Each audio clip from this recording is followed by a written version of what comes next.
On va aller chercher Anne qui est à son yoga. C'est parti. New Jade, sin olvidar nuestros platos típicos de la carta.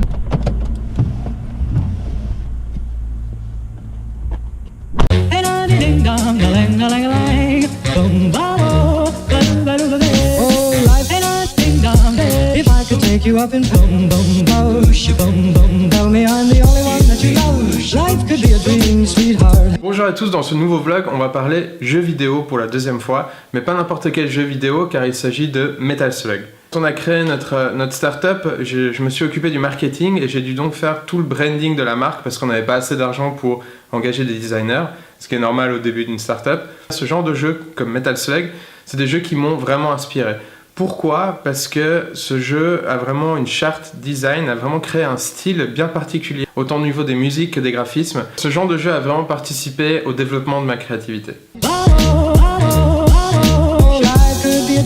On va pas jouer au premier Metal Slug, on va jouer à Metal Slug X. C'est parti pour la première mission. Donc, quand j'étais plus jeune, je crois que j'ai joué à ce jeu à environ 14 ans. Le but, c'était vraiment de finir le jeu le plus rapidement possible, quitte à ne pas avoir beaucoup de points du tout. Et je veux dire que c'était assez difficile. Là, je viens de mourir déjà, je pense que je vais mourir 200 fois. Et en fait, pour vous remettre le contexte, comment est-ce que j'ai connu ce jeu? Dans mon école, il y avait la bande d'arcade dans ma cafétéria et on a découvert ça un jour avec un ami. Et on a commencé à jouer tous les midis et tout notre argent que nos parents nous donnaient pour manger, en fait, on le dépensait là-dedans. Parce que ça coûtait assez cher, je crois que c'était environ 2 € la partie.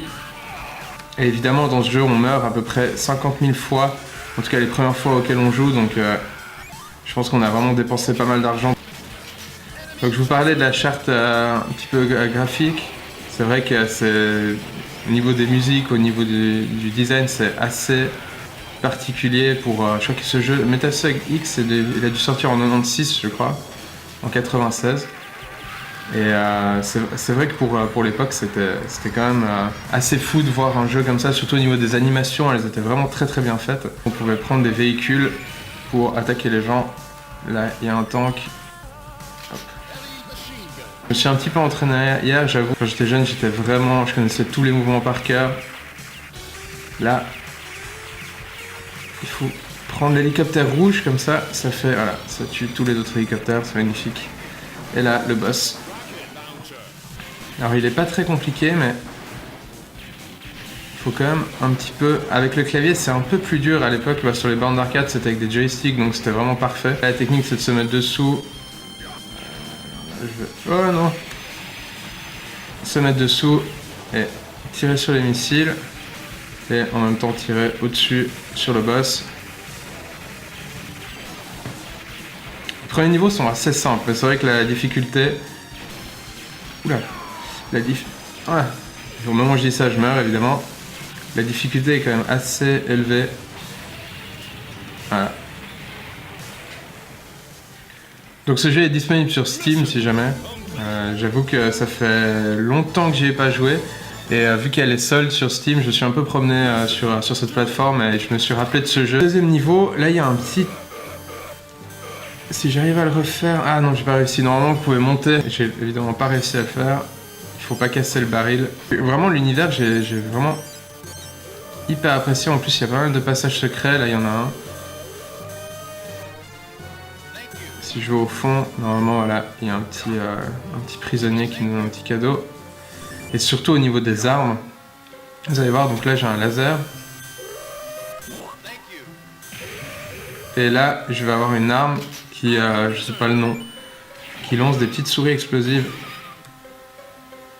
Vraiment très très pratique, ces petits chiens momifiés. Il y a vraiment une multitude d'armes et d'ennemis. Ce jeu est assez incroyable aussi au niveau du gameplay. Pour moi, c'est vraiment ça fait partie de ces jeux comme Mario où le gameplay est juste parfait. Franchement, je vois pas ce qu'on pourrait faire de mieux. On peut vraiment faire du speedrun assez facilement, même au clavier. Je me sens assez à l'aise pour jouer, c'est pas l'enfer sur Terre. C'est vrai qu'après le joystick, comme j'ai dit avant, c'est vraiment... Là je suis mort, donc l'avantage c'est que là je peux continuer gratuitement. À l'époque il fallait mettre 2 €. Donc là, je vais déjà dépenser 4 €. C'est pas mon monde préféré, je pense qu'on va s'arrêter au troisième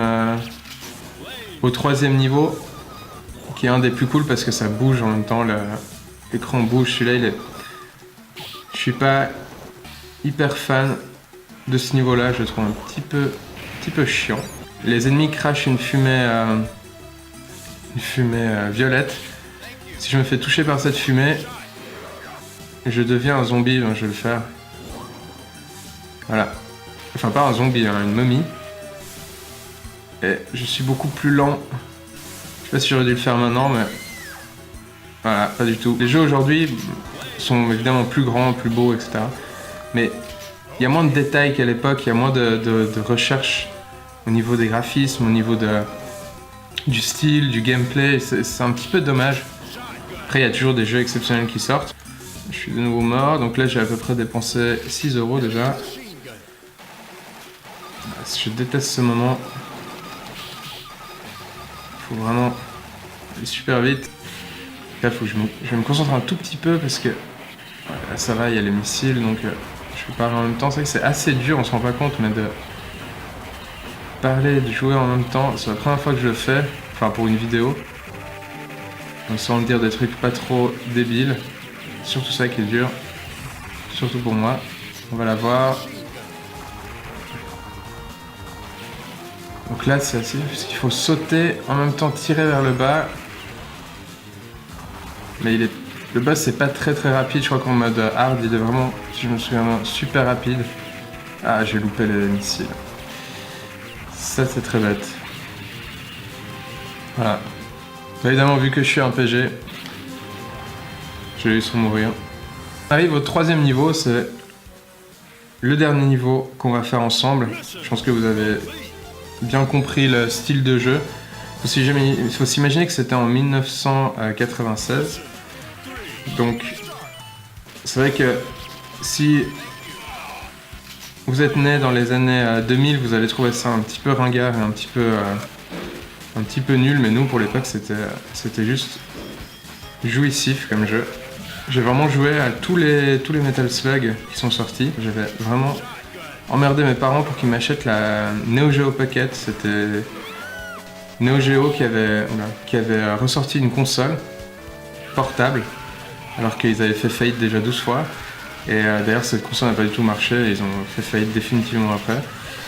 Et c'était vraiment une console super cool parce que il y avait tous les classiques Neo Geo. Donc tous les jeux de baston super cool, et puis il y avait Metal Slug, et l'écran était tout petit, et je me souviens, j'ai joué, mais je crois que j'ai fini le jeu mais en une fois, et j'étais horriblement mal après, parce que cette console était pas du tout, c'était pas du tout fait pour jouer plusieurs heures d'affilée. Alors ce niveau, la particularité, c'est qu'on peut devenir gros, et donc on fait plus mal, mais par contre, si on se fait toucher, enfin on est moins lent, on est moins rapide. Voilà. Ces missiles sont insupportables. Dans ce niveau, ça bouge un petit peu dans tous les sens. C'est qu'après avoir fini le jeu, donc comme je vous disais, sur cette borne d'arcade qui était dans notre école, on faisait des concours de speedrun. Donc c'était celui qui faisait le premier niveau le plus rapidement, etc. Et ça, c'était vraiment cool. Ça rajoute une autre... c'est un peu comme Mario, ça rajoute une autre dimension au jeu. Le boss. Bah, celui-là est assez facile. Ou pas. Je sais pas si j'ai des petites grenades encore. Je sais plus combien il y a de niveaux, je crois qu'il y a pas mal de niveaux. Et les derniers niveaux sont vraiment, je me souviens, c'est vraiment chaud. Tous les élèves de l'école venaient nous voir jouer. Et ils voulaient voir en fait la fin. Et tout le monde nous donnait un petit peu d'argent pour qu'on puisse, à chaque fois qu'on mourait, quelqu'un nous donnait 2 € pour qu'on puisse continuer de jouer. C'est la fin de cette vidéo, j'espère que ça vous a plu. Le but c'était, une fois de plus, de vous montrer une de mes sources d'inspiration qui m'a beaucoup aidé plus tard dans ma vie professionnelle.